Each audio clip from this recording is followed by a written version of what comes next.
it's a kind of a fake war. So you could say Israel attacked Iran in order to stop the U.S. from negotiating with Iran. And then the U.S. attacked Iran in order to reestablish negotiations. It's all very twisted, and yet there's a certain sense to it.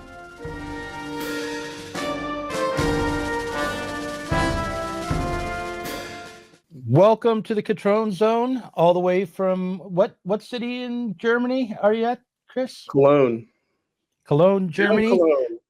Yeah. And this week we're going to be talking not about German politics, but about American politics. Good news, everyone. Zohran Mamdani is here to reinvigorate the socialist left in America. The clouds have parted. The sun is shining. Everything begins anew in New York City, in the Big Apple. So are you excited, Chris? How are you feeling about the Zoran moment? Okay, so we're going to title this episode, Don't Mess with the Zoran. Okay. Yeah. Right? In honor of our Gen X sensibility. Right. So what I have to say about this, of course, is that this is David Dinkins. Oh. David Dinkins was DSA. Mm-hmm. And who was David Dinkins followed by? You tell me, I've forgotten now. Rudy Giuliani. Oh, right. God. Okay, so that's, the best case scenario for our socialist friends. But in fact, what's going to happen is that it's going to be Eric Adams.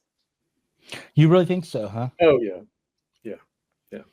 Because I listened to Matt Taibbi and Walter Kern talk about Zoran yesterday. Yep. And Taibbi thought, look, there's just no way Mamdani doesn't get the doesn't become mayor. Yeah. I mean, it's possible, but I don't think so. In other words, it's not like Chicago, which is a one-party city. New York is not a one-party city, and there are a lot of people who are opposed to Mamdani. And is it Bill Ackman who said that he's going to fund whoever to defeat Mamdani? Yeah. Right, and so that's that. Wall Street's not going to have it. It's New York. It's not San Francisco. It's not Chicago. It's New York. It's the capital of the world. Right. Now, on the one hand. On the other hand, of course, Mamdani could be elected mayor, and I don't have anything against Mamdani. I don't have anything against AOC or Bernie either. But, these are just whatever, progressive, quote unquote, progressive capitalist politicians. This is not socialism by any means. So it's very sad for me to see after people seem to have learned something, but maybe they didn't learn anything, about the second defeat of Bernie, right? They should have learned it from the first Bernie campaign in 2016, but instead it's the second Bernie campaign that supposedly opened people's eyes, and then COVID, kept the eyes open. But, I was thinking about it just in terms of the rhythm that we're in electorally now. And that is 2016 is Bernie and Trump. Right. 2018 is the squad. 2020 is Bernie again, but then it's Biden and Trump. And really it's COVID that knocks out Trump. Otherwise, Trump would have been reelected. Yeah. 2022, not anything to speak of. I guess a little bit of an expansion of the squad, but really the expansion of the squad happened in 2020. 2020, of course, there's absolutely nothing to talk about. Did Bernie even run? Did anybody run? No, Dean Phillips, a conservative opponent to Biden. And then it was Biden and Harris.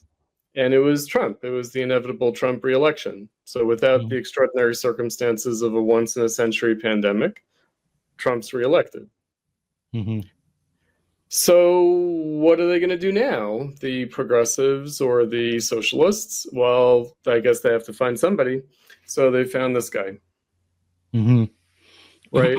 And, he is the Muslim Pete Buttigieg. Huh. Yeah. He is, because like Pete Buttigieg, his father, Mamdani, is a Marxist scholar. Hmm. And, he's winsome, he's charismatic, I suppose. I Hmm. never understood the Buttigieg thing, but I don't really understand Mandani either as supposedly charismatic. Obama is like the black JFK, so it's like, okay, I guess that's charisma. That passes for charisma. I mean, it's not like Bernie. Yeah. Bernie It had really isn't like charisma. Bernie has charisma. Absolutely. Bernie has charisma. Trump has charisma. Mamdani, no. So what I've heard, and it's very strange. So Stupid Poll on Reddit, Hmm. they like Mamdani. So I guess that's your class unity. That's your ex-DSA class unity Really scene. Yeah. weird. They're anti-identity politics, anti-woke, but they like Mamdani. They like him But for his economic Mandani seems to me to be extremely woke, like hyper woke, like more woke than woke. And see, how so? I mean, maybe he says so, and maybe the Trumpies say so, but well, other than just because he's very much focused on, he wants to expand the prosecution of hate crimes. That's right. Yeah. He's dedicated to expanding and reinforcing gender affirming care. He just seems to speak. When I heard him speak, and I don't remember exactly what he said, but it was just this kind of Ivy League prep school lingo that passes for But it social isn't talk. just that, right? It isn't just that. So, I mean, I guess my read on Mandani, I guess he's going to do wokeness in the standard Democratic Party way. Meaning, is there, like Pete Buttigieg? Like, is there a real prominent Democratic Party politician, Nancy Pelosi, whoever, right? Clyburn, Hakeem Jeffries. Are any of them going to disavow wokeness in any way? Aren't they all going to toe the line on that? Aren't they going to mouth the same platitudes? Aren't they going to basically say the same thing? I guess, yeah. So he's not like especially woke. He's just standard woke, right? Yeah, but then I guess he's promising all the free stuff.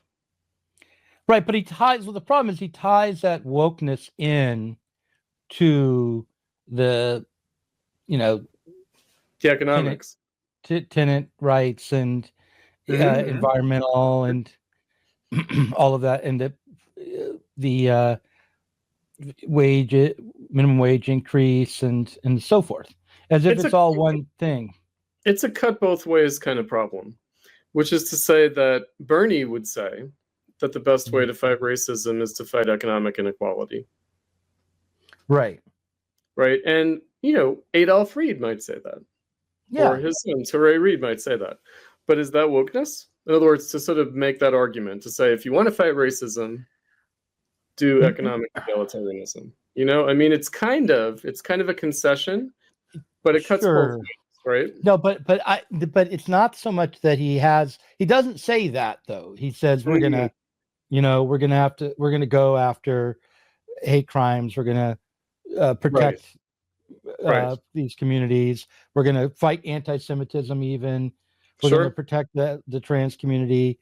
And he speaks about these cost of living and these economic policies as if they are what makes them good is that they are going to help these identities. So this is where it gets like sticky, right? Because what is it that Barbara Fields says that Adolph Reed loves to quote, which is people think that slavery was invented not to pick cotton but to enforce white supremacy. Right. In other words, the kind of reverse, right? But you could say that among people who are progressive and therefore kind of social democratic in some way, we'll just grant that, there's slippage. Meaning, does it matter to Mamdani whether people who vote for him think that capitalism is a white supremacist economic system? No. or think that racism is a product of capitalism. It doesn't really matter, does it? And who can parse that difference anyway, except for us esoteric Marxists? Right. Right? Because it turns out you have to be Hegelian, dialectical, and esoteric to understand the difference. I don't think it's that complicated, but okay. Between white supremacy causing capitalism and capitalism causing white supremacy. How many people can explain that distinction? Oh, well. In this world, how many people? I know. Yeah, 5? I would say You know? thousands. 10? Thousands. You think? There aren't that many people in class unity. No, but no, they would stumble. They would stumble. They would stumble. Meaning all these so-called Marxists out there, in their heart of hearts, they do think that white people in Europe were like, we're superior, and therefore we're going to go conquer the world to prove that we're superior. I bet you they think that anyway, even though they're Marxists. Right? Like they don't think, oh, Europe became economically powerful because of an economic revolution, and the side effect of that was to be in a dominant position relative to the rest of the world. Nobody believes that. That's economic reductionism, Doug. Yeah. Right? But well, the other problem is, for me, is that all of the policies that the economic policies, the social democratic policies, are kind of non-starters. They're all, I think from what I gather, he's sort of an MMTer, meaning he just thinks, I read that. So I read that on the stupid poll on Reddit. They were like, the problem is New York can't print its own money. Meaning Bernie could do this because the federal government prints its own money. But the mayor of New York can't do this because New York doesn't print its own money. And I'm like, oh, that's Marxism. That's Marxism too, evidently. Yeah. Because nobody believes in the labor theory of value. Meaning Marx was right about everything, but not the labor theory of value. Right. That's the only thing I believed in for the longest time. That's all I really believed in when it came to Marx. That was the labor theory of value. Yeah, it's like, oh, you have to start here, not everything follows from that. If you don't start here, you don't have anything. That's old-fashioned. Yeah. I'm not even sure that David Harvey believes in the labor theory of value. No, he doesn't. Right? That was demonstrated in a debate with Andrew Kleinman. Yeah. Now, does Michael Heinrich believe in the labor theory of value? Probably not. Right. No, these are your Marxists. This is what the kids learn in Das Kapital. These are the people they go to. Right. No, I know. And we're over here yeah, shaking our damn heads. Yeah. It's very it's so distressing. But we were just in New York, though. Can we talk about that? Yes. Yeah. We were just in New York. We were there. I left on the day of the primary. Yeah. Yeah, I left on the day of the primary. So it was in the air. I mean, it was wall to wall when we were in New York. The primary campaign. Mm-hmm. And and I thought he could win the primary. Right? Mm-hmm. But I don't think they're gonna do David Dinkins part 2. I don't think so. Maybe not. Again, there's a feeling that Adams is weak and that the Democrats are strong. I mean, Adams is weak, but suddenly he won't be. Meaning Adams is like the Trojan horse for Trump or whatever. Mm-hmm. And then he's like corrupt or whatever because he got a business class upgrade on Turkish Airlines. Mm-hmm. I mean, in the grand scheme of things, I mean, I would love to get a business class upgrade, but I would not consider it to be a political scandal level phenomenon of corruption, Right. Mm-hmm. This is not corruption. Give me a break. Right. Meaning mayor of a major city, corruption. Eric Adams, no. This is not. This is a garden variety run of the mill every single politician. Meaning the only reason this came up was because he opposed Biden on immigration. Right. Which turned him into a Trumpist. Mm-hmm. That does not turn you into a Trumpist. That makes you mayor of New York City. Well, but it turns out it kind of did turn him into a Trumpist because now they are. Well, they're kind of aligned, Trump says nice things Well, about him. all that shows is that Trump's a Democrat. Right. No, really. Meaning, this is not fascism on the march. No, no. Eric Adams didn't one day wake up and turn into a fascist because Erdogan gave him a business class upgrade and Trump pardoned him for it. This is not some, global fascist alignment that we're witnessing. No. I mean, Eric Adams is Democratic Party politician, just run the mill, right? Now he's not a progressive, not a socialist, but I'm here to say the socialists are not socialists and the progressives aren't that progressive. What is the necessity for the socialist wing of the Democratic Party right now? What is that? It's progressivism. That's all that it is. I know. David Dinkins, why did the DSA have major elected officials in the 80s? In the Reagan era. Because it seemed like that was a way of trying to renovate the Democratic Party. It didn't last very long. Mm-hmm. In the film, in the last election, David Dinkins is right there, right behind Bill Clinton, smiling and having a good old time. Right. Meaning supposedly Bill Clinton and David Dinkins represented opposite wings of the Democratic Party. If you recall, AOC said that she and Joe Biden shouldn't really be members of the same party. Right. Where did that go? that lasted about half a second, half a day, one news cycle, meaning she said that, but then had no problem saying Joe Biden was the most progressive president since FDR. Right. And all progressivism is the expansion of the social safety net or the expansion of the administrative state, even beyond that. So that's not really out of step with the Democratic Party agenda overall. It isn't. Do you know that also when David Dinkins was mayor of New York, who was governor of New York? Andrew Cuomo. Yeah, Cuomo. Right. Okay. Yeah. Cuomo. So we got Cuomo, and Dinkins doesn't have a dynasty, and so we have Zoran Mamdani. Mm-hmm. Right? But if David Dinkins did have a political dynasty, maybe it would be David Dinkins III. Right? We have Hakeem Jeffries, who's the nephew of Leonard Jeffries, who's the Ice People and Sun People person. And that's progressive, isn't it? Right? Yeah. And what was that about? That was about blacks versus Jews. So one of the things that I read about this, maybe in Jacobin, was about how there are now equal numbers of approximately, of Muslims or Arabs and Jews in New York. So that's how people are thinking about it. They're thinking, can the Arabs and Muslims outnumber the Jews in the Democratic Party in New York and therefore be a constituency that can defeat Zionism? Because that's what the whole thing is being turned into, Doug. Let's, we tarried a bit on the economic progressivism. We can come back to that, but let's cut to the chase for a second. Supposedly, it's the victory of Al Qaeda in 9/11 to have a Muslim mayor of New York. Oh God! I mean, you've heard about that. People have been saying that, and I have not heard that. The right has been saying it.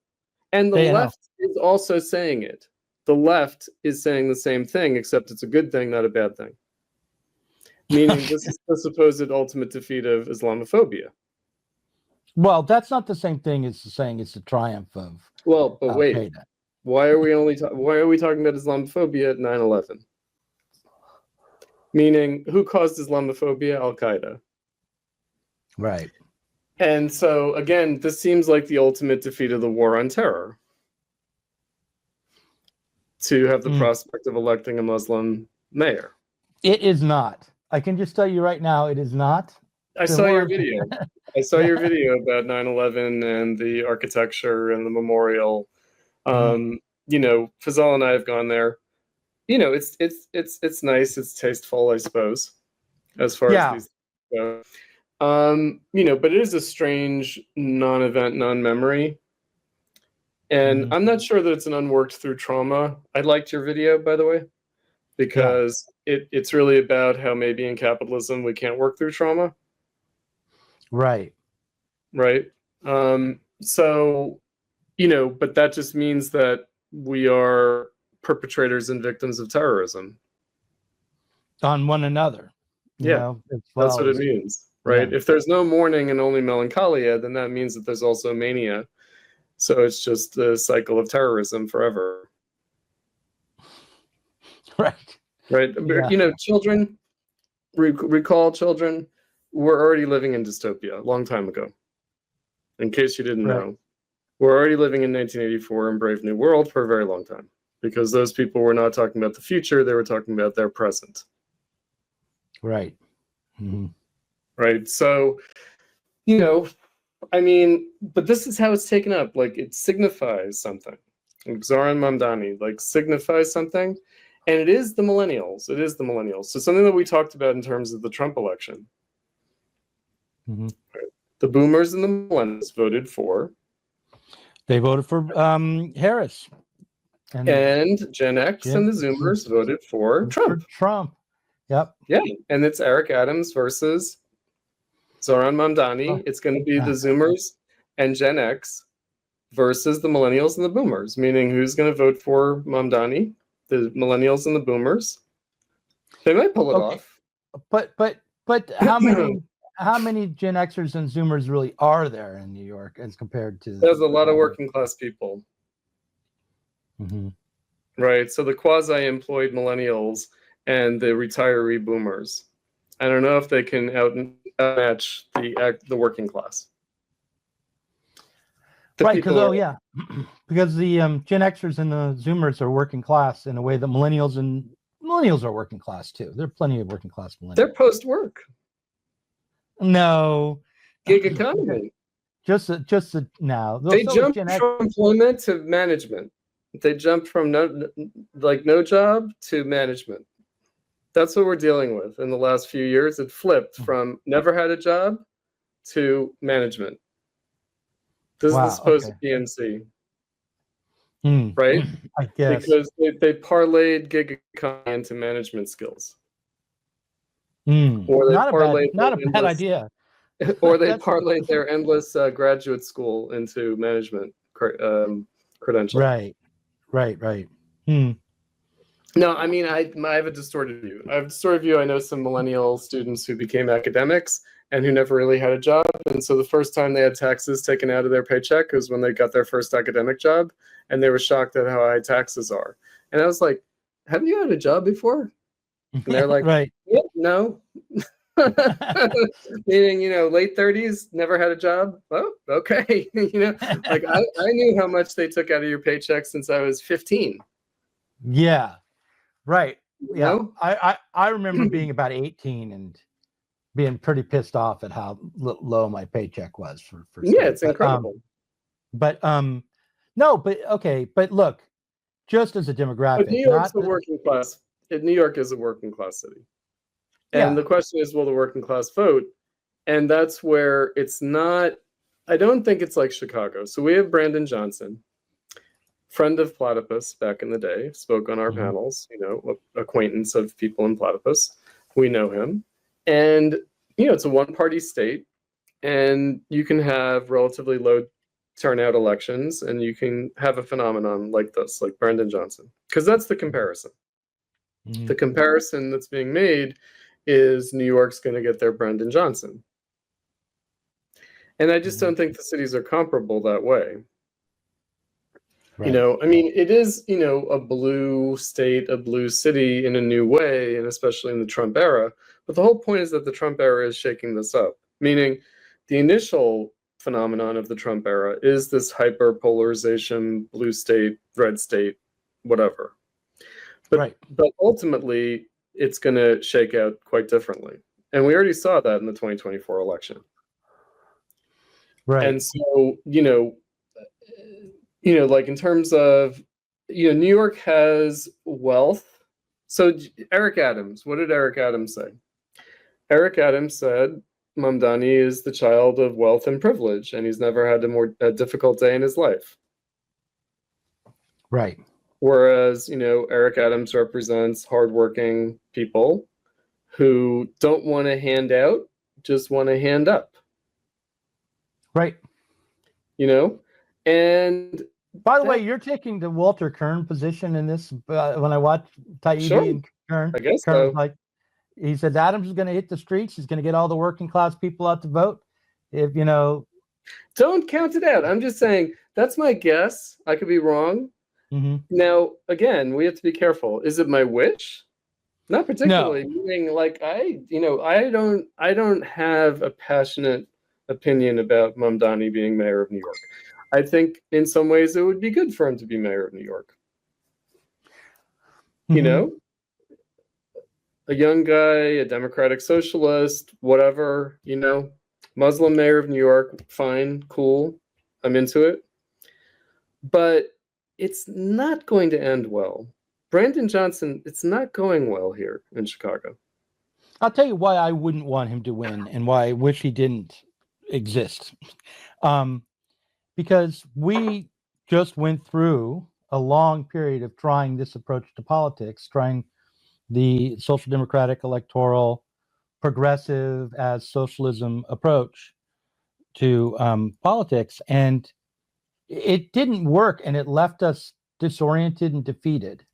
Evidently not, though. The left that I knew, the people who were in 2009 interested in Marxism, they went down this road, and now they are further away from trying to understand what it would take to. Some are, some aren't. Some are, some aren't. Meaning, people I know, the millennials who, like I said, after the second Bernie run and after COVID, particularly, have been, for a brief window, let's say 2023 to 2024, giving me a hearing, giving me a second, right? Right. Maybe I lost a lot of that goodwill with, I don't know, Greenland or something, right. Because it wasn't even particularly Gaza, because that was going on. It's still in 2023, 2024, they kind of knew, right? But that, hope springs eternal. These illusions are evergreen. I mean, I would say that I've struggled in the last 10 years, especially, but perhaps since 2008, with the dual promise, if you will, of the millennial generation. One being return of interest in Marxism and socialism, proletarian socialism. The other, progressive reform of capitalism. And, of course, I'm not here to say, let's not do progressive reform of capitalism because I want socialism. No, I mean, it doesn't work that way. I just didn't really think that there was enough of a constituency for it, for the progressive reform of capitalism. And I also knew from the Reagan era and the Clinton era, the Clinton-Gingrich era, that the reform of capitalism came from the right, whether the Republican right or Democratic Party right. Well, yeah, I just want to say that I am here to say that I don't want leftists who think about Marx to embrace a progressive reform of capitalism, because I happen to think that there are actually structural limits to what you can do. I'm not an MMTer. I think that the reason you can't get a constituency, a working class constituency, to really get behind this is because it ends up being right wing in character, even when it's set out to be helpful for the working class. The kinds of reforms that FDR implemented had unintended or maybe intended consequences in terms of breaking up working class movements, setting some unions workers against federal workers, and so on and so forth. There were many ways in which it also set up some racial divisions. And racial divisions. Yes, absolutely. So So I just don't think that when the progressive state tries to take charge of harmonizing society and overcoming the discord of class society, that what ends up happening is anything that's liberatory ultimately. So I don't support the progressive march through history. Right. But the issue is what's necessary. In other words, what kind of necessity is being expressed in the political phenomena that we have around us? And I guess that's what you asked a little while ago, which is, why was David Dinkins necessary? Mm-hmm. Yeah. And therefore, why would Zohran Mamdani be necessary?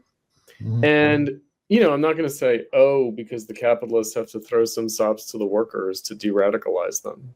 No. I mean, really the issue is there a capitalist constituency for Mandani? And that's really the bottom line, meaning when I think of there being like an inadequate constituency for Bernie, I think of it in terms of a capitalist constituency. Although we did have a kind of a weird sideways version of that, speaking of MMT, which is Andrew Yang. Right. Right. So is there a capitalist constituency for reform of capitalism? Yeah. Right. Because FDR had it. Mm-hmm. LBJ had it. Bill Clinton had it. Barack Obama had it. Yeah, but Barack Obama and Bill Clinton had it from our point of view today, in the opposite direction as LBJ and FDR. In other words, it was a reform of capitalism in service of propping up capital more directly, rather than increasing wages or increasing the social safety net. Well, it did. LBJ certainly did. I mean, it's complicated, right? If you recall the economic recovery that did occur under Trump in the first administration, there was real growth. And it was growth of the economy faster than growth of the debt, which is the main issue that's going on now. That's the Scott Bessent line. And it's also Steve Mnuchin. I saw him interviewed recently, and he said, we were growing the economy faster than the debt, so the debt didn't matter. It's only when the economy is not growing faster than the debt that it matters. And that's basically the line, right? That is their line. And what Obama said was that it was his policies that created the Trump boom. And of course, that's true. Also true that had some credit for it too. Yeah. Right? In the same way that Biden disavowed the inflation and said this is Trump's inflation.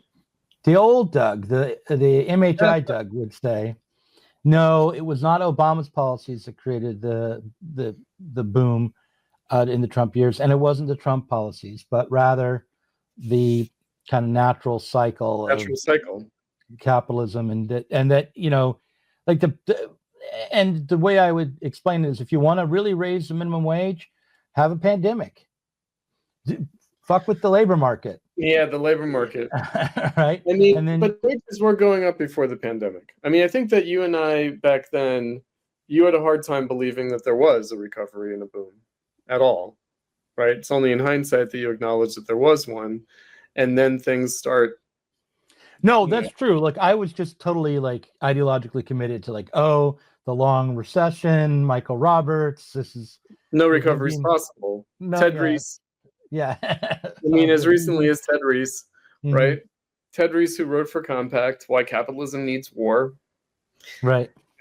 And it's like, no. Now, on the other hand, the natural cycle of capitalism, well, guess what? People are part of that. Just politicians, politics, policies are part of the natural cycle of capitalism. And the natural cycle of capitalism can be better or worse depending on the policies. They can, what people do matters. Otherwise, what are we doing here? Well, no, what people, but I always think of it as what people do at the site of production, the amount of, what happens in the market.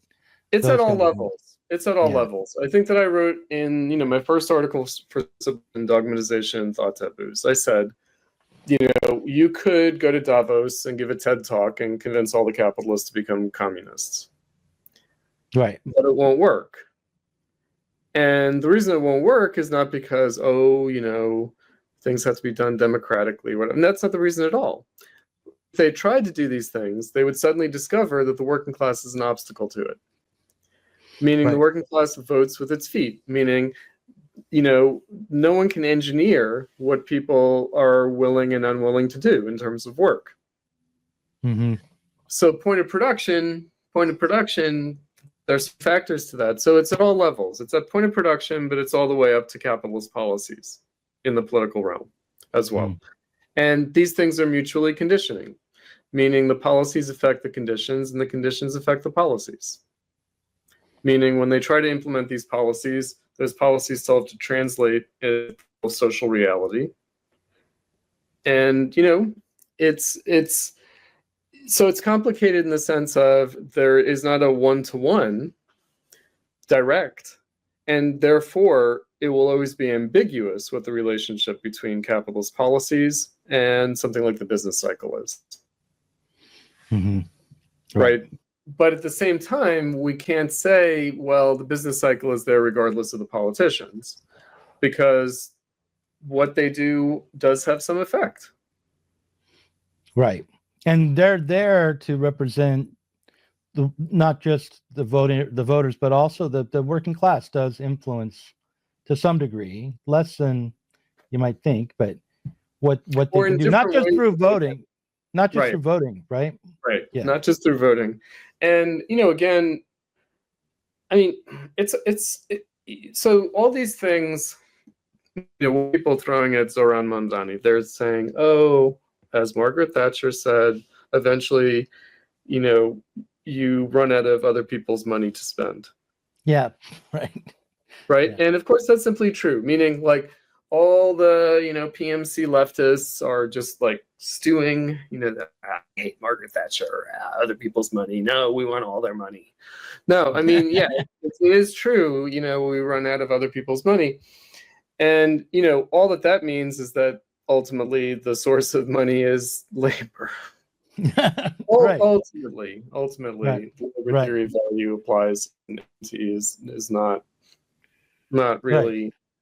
But MMT is kind of there. It is there now. Somehow it's permeated. Right?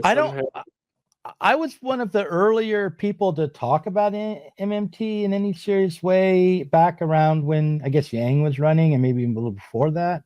Before that, I think even it was in the area before that. That's right. And Derek Varn and I took a look at it, poked it with a stick, decided no, this isn't a good theory. This is bourgeois ideology or whatever. It doesn't really hold up. No, I mean, it's just super tricky, right? So, it turns out modern monetary theory isn't all that modern, meaning it's from the late 19th, early 20th century. Like it's kind of, it has its origins that roughly contemporaneous with Keynes. And we could say maybe since it's 2025, we could say in the broad brush of history, it might even be said to share a moment with marginal utility theory. Mm-hmm. Right? It's a kind of marginal utility theory of money. Right. Yeah. And so, and all that I will say about that is, marginal utility theory is far more plausible and dominant, and, people use it more than they use Marx or classical political economy to explain things. And, there's a reason for that, meaning the labor theory of value only matters when it comes to the proletarian socialist revolution. Otherwise, we are living in marginal utility, and we might as well be living in modern monetary theory. Yeah, I guess.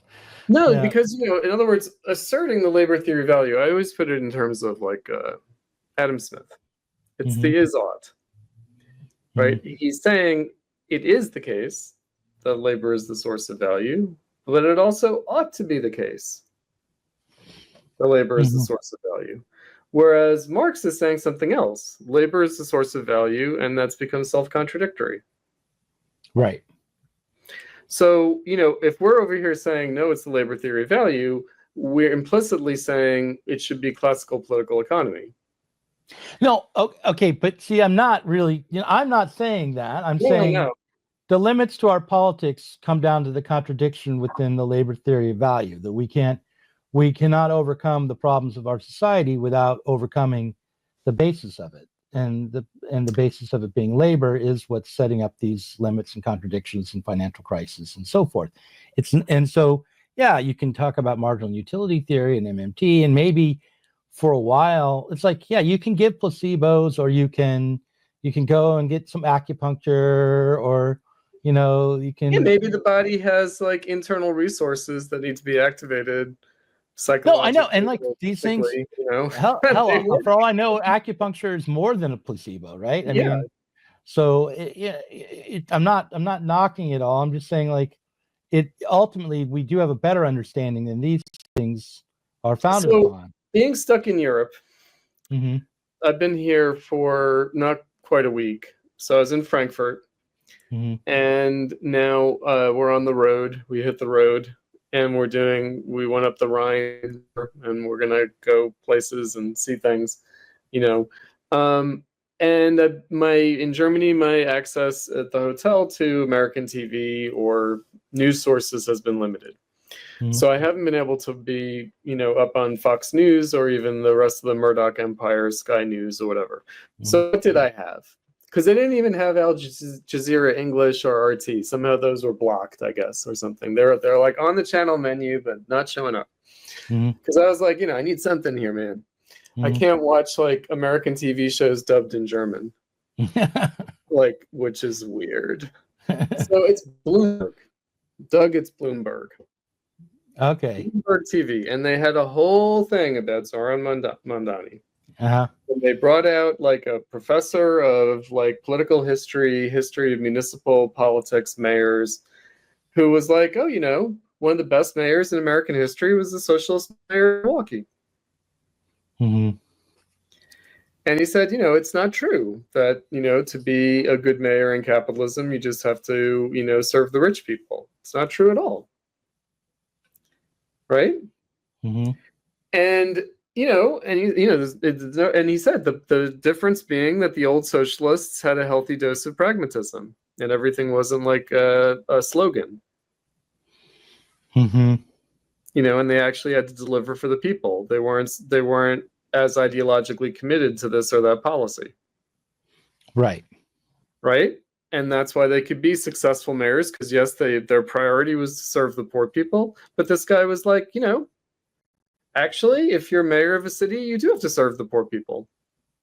Yeah. Because cities attract poor people. And, but poor people, check it out, Doug. Poor people means you don't own a car. That's what poor means. It doesn't mean you're sleeping on the street. It means you don't own a car. It means people who can't afford to have a car might live in a city so that they can use public transportation instead. That's poor people. Yeah. And that's kind of, I think, twisted that's around. A lot of people. That's a lot of people. Yeah, there's a lot of people. Right? And, again, I'm in Europe. Yeah, but there are plenty of poor people who own cars and plenty of rich people who don't and just choose use not to because they're fucking whatevers. No, I mean, exactly. Whereas, like, no, I'm here in Europe, and I had to explain to Fizel, people don't own cars in Europe the way they do in the United States. Like, working class people don't own a car to drive to work at Walmart. Right. Europe's just different. And it's a long history. Oil was, fuel was always more expensive. Like, cars are just more premium things. Whereas the United States, it's like everybody's car. Oil was cheap. Cars were cheap. Whatever, right? It's a little different. And, and you had like, new cities, whereas here it's all like, these medieval cities with these tiny streets where you can't really use cars anyway. Or you can use these kind of funny cars. Right? But, and of course, American progressives would love the United States to be more like Europe. Right? But I just thought that that's interesting that, mainstream economist and political history guy, having a dialogue about Zoran Mamdani as mayor, they were just acknowledging yes, there are more poor people in cities, by which they meant working class people. They didn't mean poor. They meant working class people. It's a concentration of working class people. And so it might make sense to have a socialist mayor. Right. Considering that cities are so working class. So they're basically equivocal. They were like, oh yeah, socialist mayor, that could work. But then they're like, but this guy's too ideological. Mm-hmm. Right? He's not going to be pragmatic enough. Well, they don't really. You don't really know how ideological he is right now. You have to wait for him to take that off. You do. You do? You do. Because he's not coming up. Like, the thing is, the socialist mayor of Milwaukee came up through a workers' movement. Oh, right. You know, he's not like a small liberal arts college educated whatever. Mm-hmm. You know, he's not like a Foucault leftist, you know, which is what Zoran Mamdani is. Right? That does not qualify you to be a mayor. The way, if you come up through a working class movement, the way the mayors of Milwaukee did, you know, it's going to be based on the realities of the working class. It's not going to be based on some idealized vision of what you want to give poor people out of the goodness of your heart or something.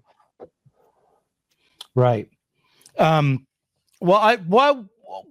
While we're still on him, let's just talk about his actual platform just one more time, to see how different it might be from an actual socialist. I've got ChatGPT here. I've gotten sort of relying on ChatGPT. So go ahead. Let's see. So his platform: affordability and economic justice, rent freeze and social housing, free public services, plans fare-free buses, and city-operated grocery stores, one per borough, to reduce food costs, universal child care, and support for new parents with baby baskets of essentials, a minimum wage of $30 an hour by 2030. So that's his economic justice platform. What do you think of that? Does all that sound? $30 an hour. I wouldn't mind that. I guess it's somewhat realistic. I mean, it's more pie in the sky than anything. It's a negotiating position. Right. But, you know, I mean, I guess realistically, you know, people need 20 in New York. You know, maybe even 25. Right. You know, 30 seems like trying to keep pace with some future aspiration. Right. You know? You know, I mean, these things, again, are not in and of themselves, but I think that there's the admixture. It's not the old left anymore. It's not the old socialist left anymore, right? It's the new left.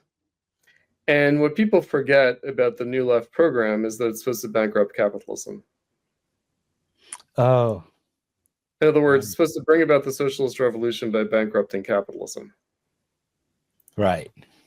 And like, people have forgotten, like, okay, or you know, some kind of weird, like, distant, like, Trotskyist, like, transitional demand or something, where it's like, this is supposed to be impossible to realize short of the dictatorship of the proletariat.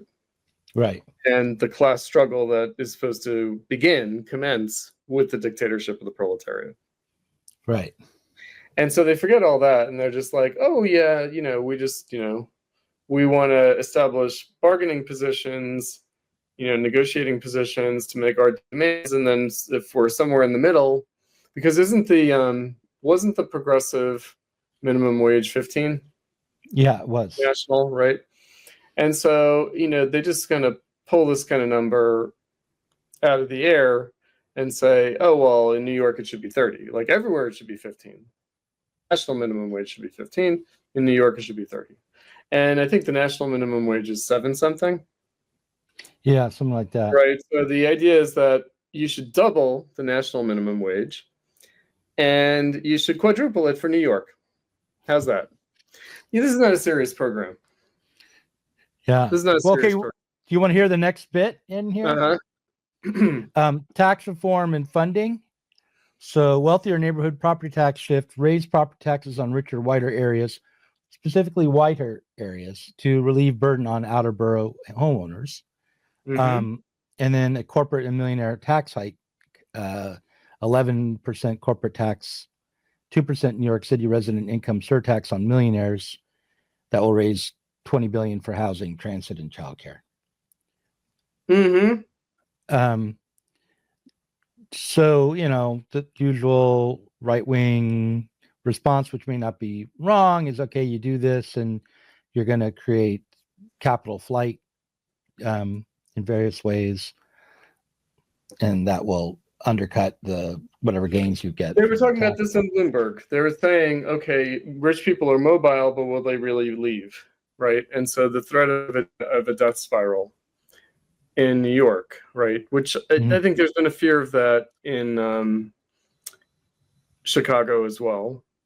And it is a serious problem, right? So there's the question of like suburbanization of capitalist firms.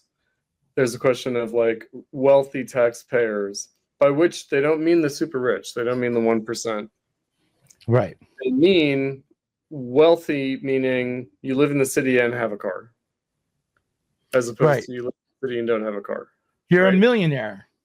Yeah, exactly. Which a millionaire isn't what it's cracked up to be. Meaning the proverbial millionaire of yore is a billionaire today. Right. You have to be a billionaire today to be a millionaire from when they coined the term. Right. Right. So yeah, millionaire just means middle class now. Right. I mean, there's millionaires and millionaires. If you have $20 million, you're in the top 1%. Right. But if you if six-figure income, there's the proverbial six-figure income, which a lot of families that have a combined six-figure income that's working class. That's poor, meaning people have to make decisions about, can we afford in Chicago or in New York City? Yep. Right. So again, this whole like image that people have, and the reason I'm even saying any of this, why I'm staying on the Eric Adams talking point, is that the PMC thesis is true insofar as the constituency for socialism is wealthier people who resent the super wealthy. Meaning they're an aspiring elite that wants to displace the current elite. And that might be progressive, but it ain't socialist. Right. Well, those two things, by the way, strike me as a little different. To be wealthy that resents the super wealthy, or to be an aspiring elite that wants to replace the current elite. Those are kind of different things. I mean, I think, just as an example, Breonna Joy Gray, I don't know what her income is, right? She's probably fairly wealthy. I don't think what she really wants is to be a billionaire, right? It's not about wanting wealth. It's about power. Right. Politics. Right. But the reason she wants to be the new elite is not because she wants more personal power and prestige, at least not on this. It doesn't seem to me that would be her motivation. Yeah, to implement the policies she wants. Yeah. To be in charge. Because she had some better policies. Yeah, supposedly. No, I mean, Mandani said billionaires shouldn't exist, right? But why shouldn't billionaires exist? Because he said sort of two things about it. He said, in a world where there's so much need, that kind of super wealth is kind of obscene. But then the other thing about it was people shouldn't have that much power. Right.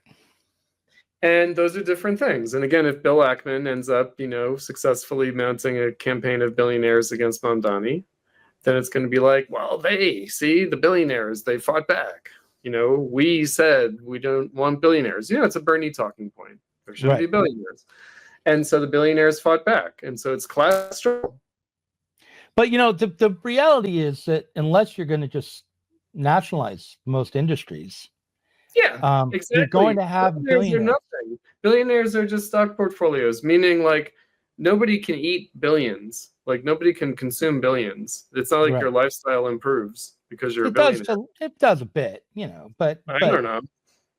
I make you try kooky medical procedures that are questionable, right? Right. To try to lengthen your life or something. It may not be good for you to be a billionaire because you might have too much money. That's true. You know, People win the lottery and then immediately die. Things like that. That's true too. Yeah, no, that's a little different. I always say that to my students. I always say that, not working has the same effect whether you're unemployed or win the lottery. You become a drug addict and die. Right, it's the same. And then, but it turns out if you're a working class person, you might become a drug addict and die too. Right. Meaning, out of painkillers, opioid addiction, death of despair, or whatever. Mm-hmm. And I mean, so I think, because look, the left wants to say this is a struggle. They want to say this is, yeah, right. Mm-hmm. They want to say this is class struggle. And I'm like, okay, but which class struggle? Right. That's my only point. And, because it's just, it's the billionaires, and then it's like Wall Street, right? It's New York. It's the capital of the world. It's the capital of the world. Mm-hmm. And so it's like, wow, a socialist is going to rule New York City. Now, there is an argument to say, yes, because it's Wall Street, because it's the financial and capitalist capital of the world, they're never going to allow a socialist mayor. But notice what I said earlier, New York's too working class for this. Right? Right. And yet the left narrative is going to be the billionaires. Wall Street. Yeah. Right. But in fact, if Mamdani is not elected, it will be because of working class votes. And that's an empirical question. We can just answer that question. We can answer it today. Like, in other words, we just had the election 2024 Trump. Right. Meaning, that's true. Did the billionaires win that election, or did the working class win that election? Obviously, I mean, look, the thing that gets me about how they talk about how the billionaires put Trump in is that Harris spent more money, had more billionaire support. Yeah, she had twice the budget for her campaign as Trump, and had far more far more capitalist class support than Trump. Right. But because Silicon Valley changed sides or whatever, and so there are these narratives floating around, and again, I feel like, okay, all that's well and good, but the only people who are talking about that's not like a working class perspective. That's a middle class. That's that's a management perspective. That's like, if you could only let us run these corporations, and these horrible stockholders and these billionaires, like if they were would get out of our way, things would be so much better. This is just not the working class. This is not. No. Right? No. And again, empirically, we can say today that if Mamdani loses the election, it will be because the working class didn't vote for him. Now, I do want to raise one last point before we wrap up on Zoran. And then it will be, because the billionaires brainwashed the working class. No. You know what I mean? No.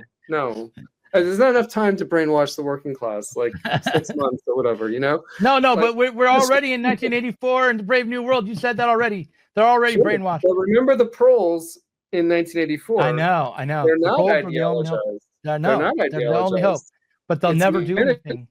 It's management that's under the heel of the party. The proles are basically left to their own devices. Brave New World is a slightly different matter, right? But in 1984, he looks out the window at a woman hanging up laundry on a line and thinks, "Oh, this is the only hope for the future." These people like this, but they're just cattle. They'll never move on their own. But no, exactly. I mean, it's a lampooning of the Burnham position. 1984. It's like, if Burnham's vision came to pass, what would it look like? It would look like 1984. I mean, it is a direct response to Burnham. Yeah. And so, but what I'm saying is, Burnham is correct insofar as we don't have proletarian socialism.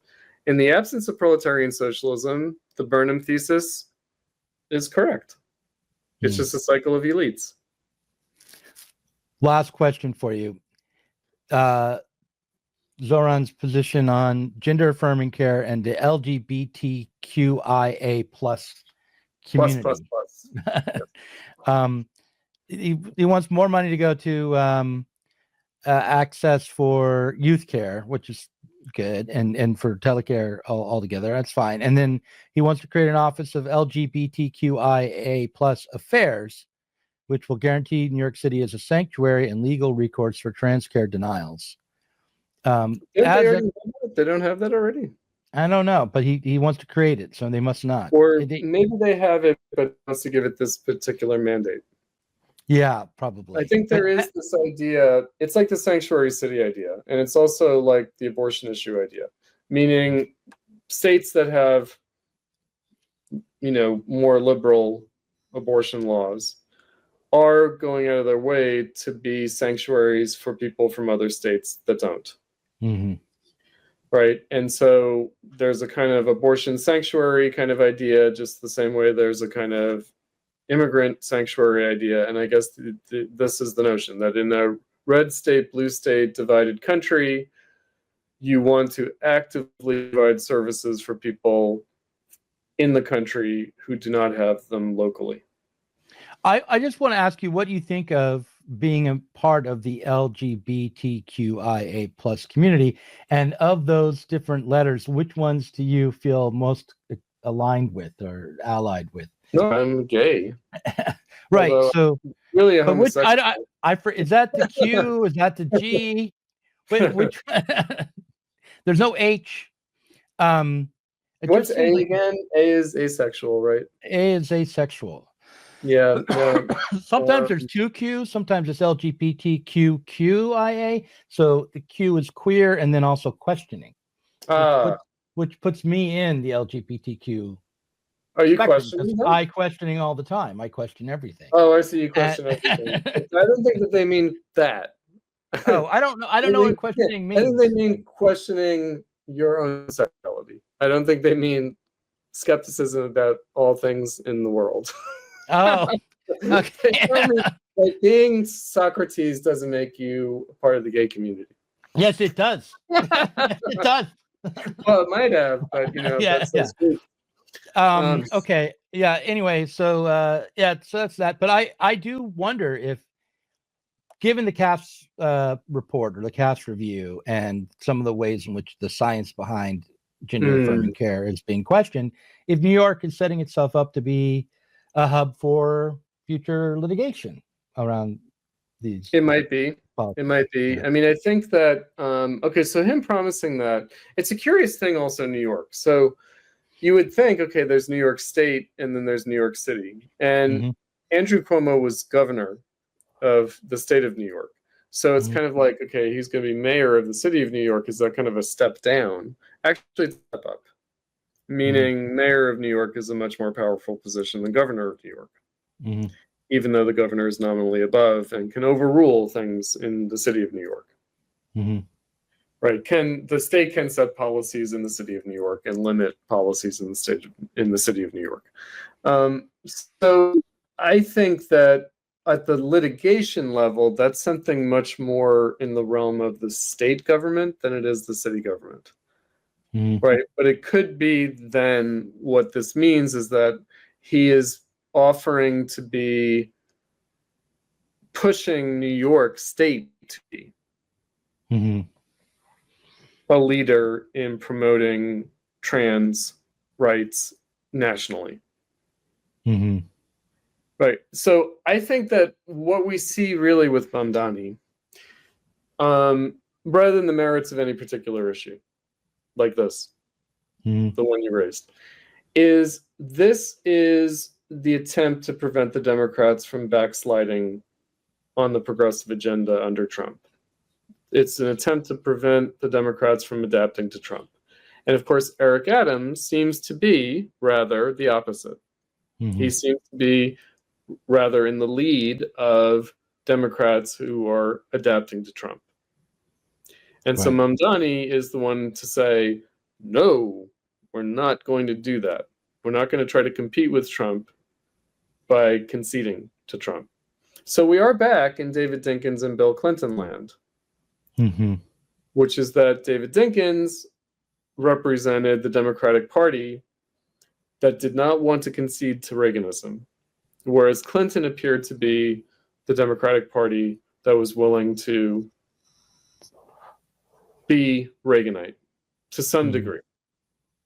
Right. And what we're dealing with here on paper, policy-wise, of course, Clinton didn't really represent that at all. Right. Meaning they were progressives.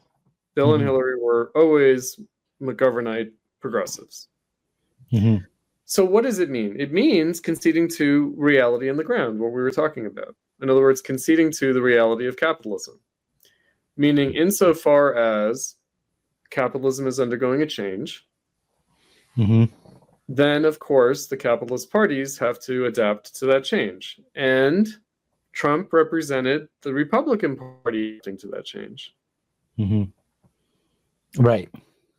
Right? And just as Reagan represented the Republican Party adapting to that change in a way that you could say Nixon and Gerald Ford were FDR New Deal Democrats, right? They were post-Great Society, LBJ, expanded these things, in fact. Whereas, Reagan was like, this ain't working. Right. And that was Trump's point. And, the funny thing about the Biden interregnum is that it created some illusions about the content of progressivism. It was like anti-Trump, meaning we're going to do everything that Trump did except the opposite, except they also continued some Trump policies like the tariffs and the move to having an industrial policy. But on other things, they flipped it. Immigration, right? They pushed the trans envelope. Biden had said already when he was vice president under Obama that trans rights were the civil rights issue of the 21st century. Right. Trump was not particularly anti any of it, anti-LGBT, anti-trans at all, right? No.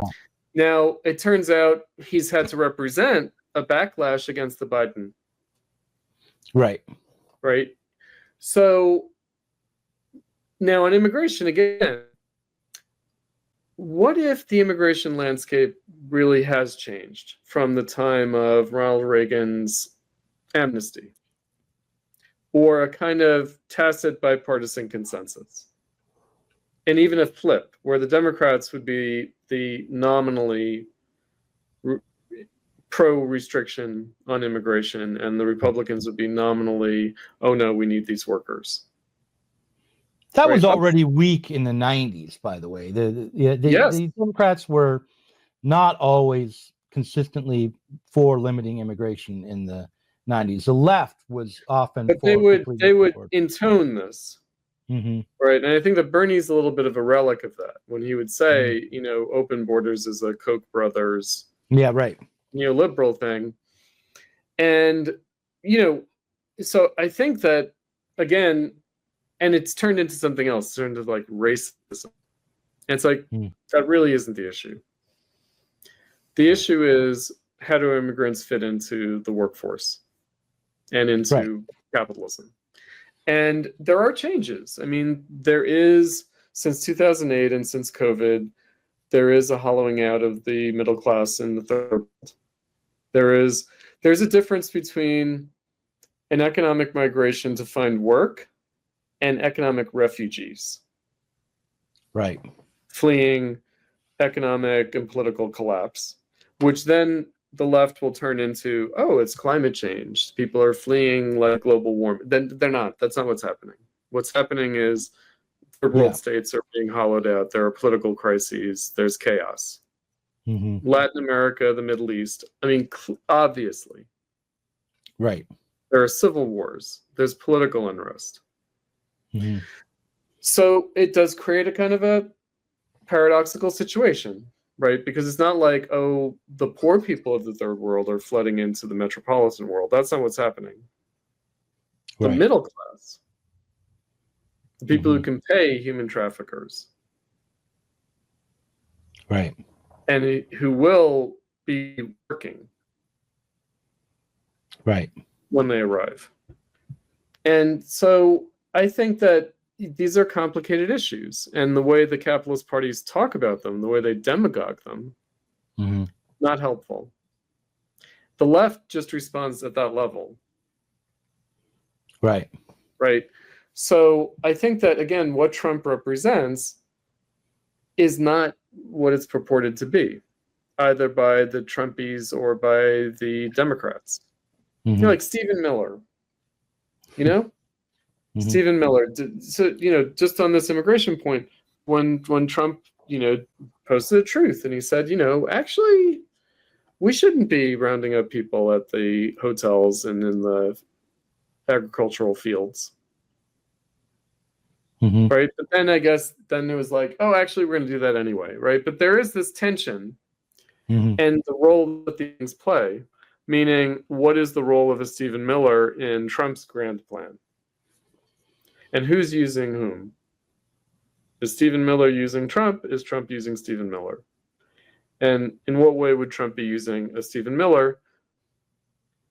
There's also other things. I mean, the trans issue, it's a funny thing, right? Because it's turned into like bigotry and attitudes. And it might just be, you know,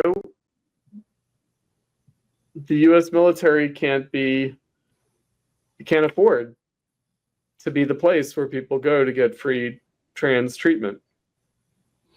Right. That's just not going to work.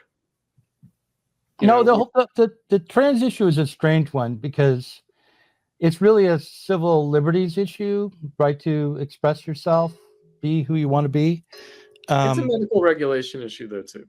And I think the reason that I land on that is because abortion is also a medical regulation issue, meaning this idea that, like, you can't have laws regulating these things. Of course you can, because, in fact, you must, and you do.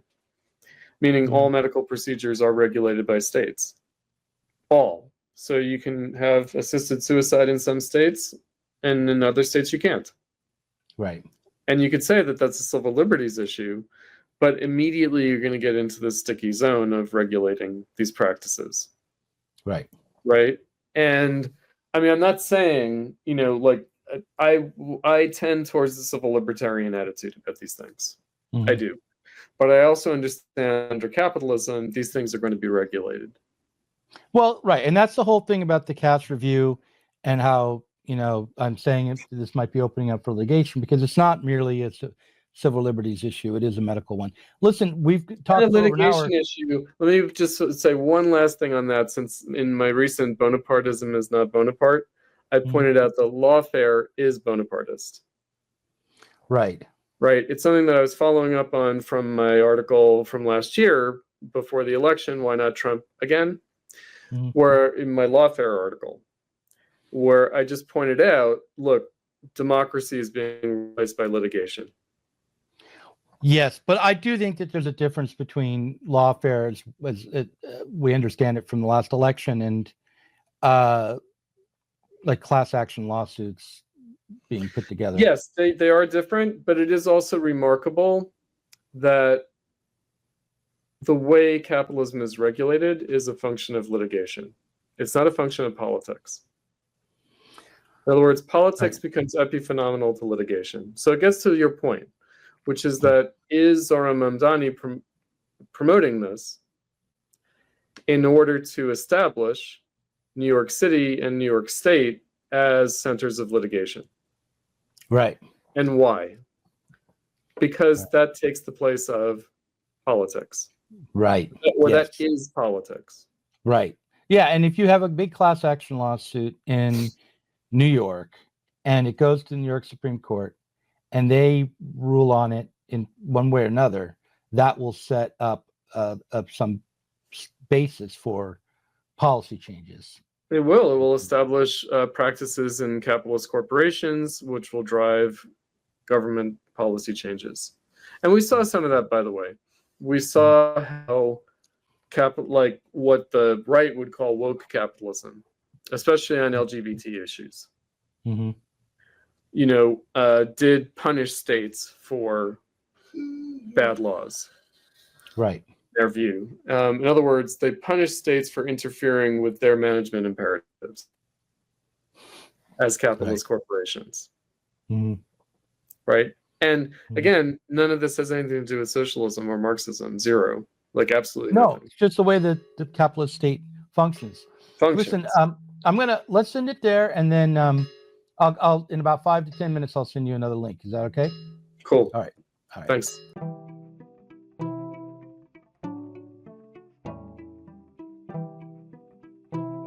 If you enjoyed this conversation, please do consider supporting us on Patreon.